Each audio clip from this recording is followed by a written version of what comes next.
All she did was take her trash out early. But that simple act turned into fines, fury, and a neighborhood war. It started like any normal Tuesday in Willow Creek Gardens. A quiet, upper-middle-class neighborhood ruled by a notoriously strict. The lawns were trimmed to perfection. Mailboxes matched, and not a single garage door dared to stay open longer than 5 minutes. But this seemingly peaceful community was sitting on a ticking time bomb, and all it took was a trash can to set it off. Enter Julia Matthews, and a single mother of 2, who had just moved into Willow Creek 3 months ago. She was still adjusting to the neighborhood's strict routine. Garbage day was Friday, but cans were only allowed curbside between 2 a.m. and 6 p.m., no earlier or later, and certainly not the night before. The rule had been passed years ago by a vote, one that most new residents weren't even aware of. That Thursday night, Julia had a long shift at the hospital and wouldn't be home before garbage pickup. So at 9:30 p.m., exhausted and in scrubs, she wheeled her 2 trash bins to the curb. It was quiet. No one saw her. At least that's what she thought. The next morning, Julia woke up to a yellow violation notice pinned to her front door. The letter was from the Willow Creek HOA board, stating she had knowingly violated Article 4, Section 2B of the community rules and would be, fined $75 for early bin exposure. Confused, she asked around. Most neighbors sympathized but warned her, don't mess with the HOA, especially not with Carol. Carol Danvers, the HOA board secretary, was Willow Creek's self-appointed rule enforcer, a retired librarian turned full-time clipboard warrior. If she saw a weed growing, she'd photograph it. If your shutters were the wrong shade of beige, you'd get a warning. But trash cans, that was her holy war.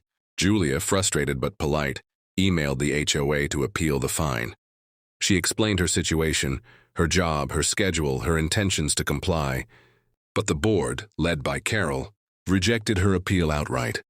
Exceptions are not made for individual convenience. They replied. That's when things got weird. The next week, Julia returned from work and noticed something unusual. Her bins were already at the curb, even though she hadn't moved them. At first, she thought her kids might have done it, but they swore they hadn't touched them. Then she saw it, a small black dome, a motion-activated security camera mounted discreetly on the lamppost across the street. She looked closer. There were 3 more hidden around the neighborhood, all pointed at the sidewalks.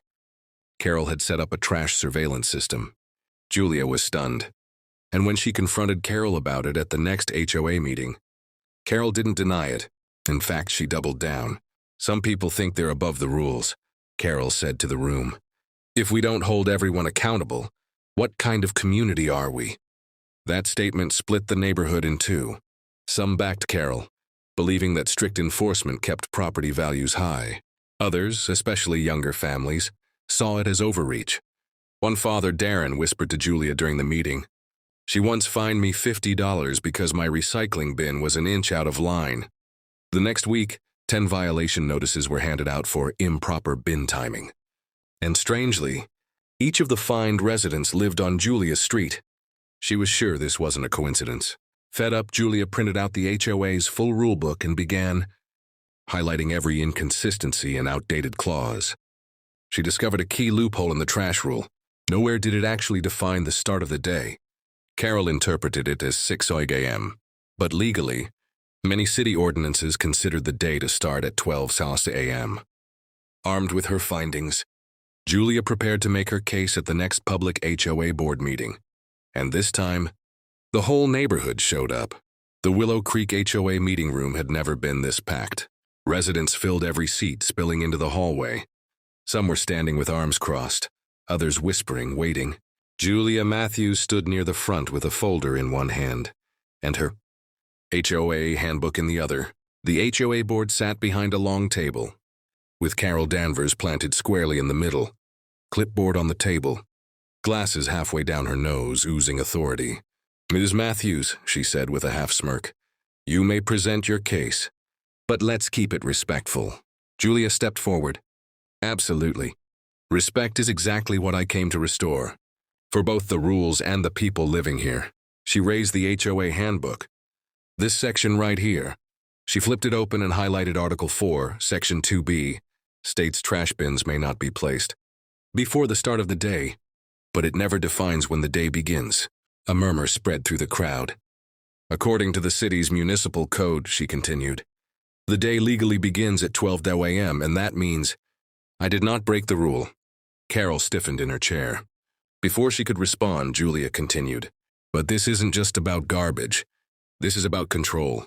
Then Julia played a video. It was a clip from a neighbor's doorbell cam, one that showed Carol herself dragging Julia's trash bins to the curb, hours earlier than Julia ever touched them. The timestamp read 5:22 p.m. the day before. Gasps echoed through the room. Why would someone plant a violation? Julia asked. Why would a board member, who should be serving this community, manufacture infractions? Carol exploded. That video is taken out of context. I was simply adjusting the bin to fit within the sidewalk limits. A voice cut her off. Officer Langston, a local police officer and HOA resident, stood up. I reviewed that footage, he said, and I've received 3 other complaints about targeted harassment. This is not adjusting bins. This is abuse of power. The room went quiet. Even the board looked shaken. Then Darren, the guy who'd been fined $50 for his recycling bin, and stood up. I motioned to remove Carol Danvers from the board, effective immediately. Half the room raised their hands. Julia stood stunned. She hadn't expected this kind of support. Carol slammed her clipboard shut. This is a circus. I've dedicated 10 years to this HOA, and we thank you, the board president said gently. But it's time for change. With a unanimous vote, Carol was removed from her position. As she stormed out, Julia looked around and saw nods of approval, smiles, relief. In the weeks that followed, the new board rewrote several outdated rules, clarified vague language, and even introduced a grace period for residents with unique schedules. The camera system removed. And Julia? She became a voice for every quiet resident who had ever been too scared to speak. One trash bin at a time. She helped turn Willow Creek into a real community again, not one ruled by fear, but by fairness.